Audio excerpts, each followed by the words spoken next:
10년 전에 여기 브라질에서 한반도가 어디에 있었는지 누가 알았겠는가. 일반적 브라질 사람들은 일본만 알았다. 그러나 지금은 아니다. 지금 세계에서 한국의 위상이 얼마나 높아졌는지 확인하라.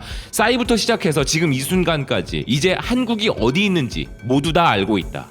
한류가 가진 진정한 위력에 대해 브라질의 아시아 연구 비즈니스 센터의 일원이자 USP의 아시아 연구 그룹 코디네이터 알렉산드레 우에하라의 말입니다. 이는 브라질 매체 노티시아스에 실린 기사의 일부인데요. 내용은 한국이 K-팝과 K-드라마의 성공을 외교로 전환시킨 방법에 대한 것입니다. 기사는 K-팝과 K-드라마 그리고 오스카를 수상한 영화 기생충 등 한국의 블록버스터들이 외교 전략으로 탄생한 것은 아니나 한국의 문화산업이 다른 나라에 진출할 수 있는 능력을 보이자 한국 정부는 그곳에서 세계 무대에 어필할 기회를 보았다면서 한류가 한국의 외교 무기로 작동한다 전하고 있는데요. 소프트 파워를 위해 한류가 탄생한 것이 아니라 한류 산업이 성장해 나가면서 그렇게 된 것이고 아시아 주변국으로부터 시작해 미국과 유럽으로 진출했으며 이제 라틴 아메리카와 중동까지 촉수를 뻗어 이런 한국 문화에 대한 높은 관심은 한국 제품을 더 많이 소비하고자 하는 욕구로 해석이 되고 북한이 철저히 이를 막고자 할 정도로 그 위력이 대단하다 소개하고 있습니다.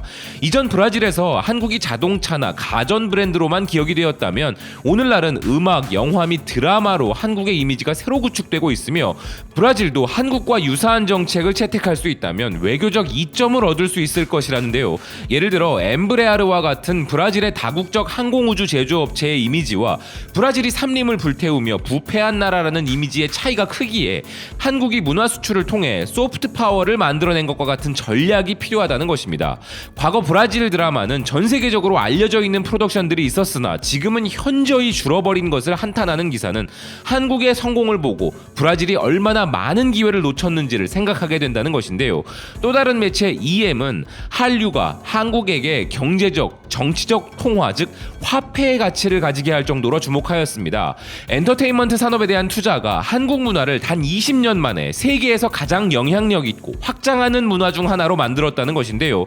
한국을 사회 경제적 강국이라 표현하는 기사는 한국 문화는 외교 정책에까지 영향을 미치는 국가의 협상 칩이 되었으며 K-팝은 세계 음악 스트리밍 플랫폼을 지배하고 드라마 역시 그러하며 그 영향으로 요리, 관광, 예술, 정치 및 미학과 같은 다른 사회 경제적 영향력이 강화되고 있으며 불과 20년 전만 해도 이는 상상할 수 없었던 한국의 위협이라는 것입니다. 이렇게 과거 일본이 강한 영향력을 가지고 있었던 브라질을 비롯한 남미 국가들에서 이제 동아시아에서 가장 큰 영향력을 가진 국가는 바로 한국이라고 주목하는 기사들이 계속 나오는 것은 결코 우연이 아닌데요. 이런 현상에 대한 해답은 일본 언론에서 찾아볼 수 있었습니다. 일본의 토요게이자이는 한국의 특정 제품을 예로 들면서 서구 선진국들만이 가능했던 일을 지금 한국이 해내고 있는 것이라 평가하였는데요. 과거에는 서구권 국가들만이 만들어낼 수 있었던 트렌드라는 것, 즉 유행이라는 것을 만들어낼 수 있는 국가가 바로 한국이라는 것입니다. 기사가 예로 들고 있는 흥미로운 제품 유행은 바로 일본에서 대히트 중이라고 하는 마늘빵인데요. 기사는 한국발 악마적인 빵이 일본인을 매료시키는 것은 필연적이라면서 크림치즈와 마늘이 가미된 단맛이 매력인 이 빵이 요코하마에서 한정 판매를 시작했는데 베이커리 체인 생제르망 55개점에서 출시되자마자 당초 전망의 2배를 뛰어넘는 폭발적 인기를 끌고 있다는 것입니다. 또한 다른 베이커리 체인들도 이를 경쟁하듯 출시하여 모두 성공을 거두고 있으며 한국에서 멈출 수 없는 중독성 높은 맛을 이야기할 때 사용하는 마성의 맛 같은 표현까지 일본에서 그대로 유행하고 있다는 것인데요. 그리고 이는 단순히 빵이 맛있기만 해서 벌어지는 현상이 아니라는 것입니다. 이렇게 일본에서 외국에서 들어왔다는 것으로 주목받은 경우는 이탈리아를 비롯 그전에도 있어 왔지만 특히나 이 마늘빵의 유행이 흥미로운 것은 그 유행이 유래된 국가가 서구 선진국이 아닌 다름 아닌 한국이라는 점이라면서 옛날엔 유행이라고 하면 서구 선진국 일부에 한정되어 있었지만 최근 한국은 계속 차례차례 트렌드를 발생시켜 그 유행이 일본에 들어오게 된 것이며 이는 한국 대중문화를 통한 익숙함과 팬층의 확대로 인해 한국에서 화제가 되는 빵이 일본에서도 유행을 하는 경우가 되고 있다는 것인데요. 즉 한국에서 유행이라고 하는 빵을 일본의 베이커리 체인들이 홍보를 할 때 이게 지금 한국에서 유행이다 라고 했을 때 더 강한 마케팅 파워를 창출하는 것을 무시할 수 없으며 과거에는 일본이라는 국가에 영향을 끼칠 수 있었던 국가들은 몇몇 서구 선진국들밖에 존재하지 않았으나 이제 한국이 일본에 그런 영향을 끼치는 국가라는 것입니다. 그럼 이런 일들이 어떤 세계적 시선을 만들어내고 있는가 하는 부분도 관심이 가는 부분인데요. 홍콩의 사우스 차이나 모닝포스트에는 오징어 게임과 지옥 등의 한류 영향으로 아시아에서 일본을 대체할 새로운 문화 강국이 한국이라는 칼럼이 실렸는데요. 팬데믹이 끝나면 사람들은 일본의 도쿄, 교토, 삿포로와 같은 곳들을 먼지 속에 남겨두고 서울, 부산, 제주로 향하게 될 것이라는 의견을 남긴 그는 아시아 주식시장의 투자 전문가 닐 뉴먼입니다.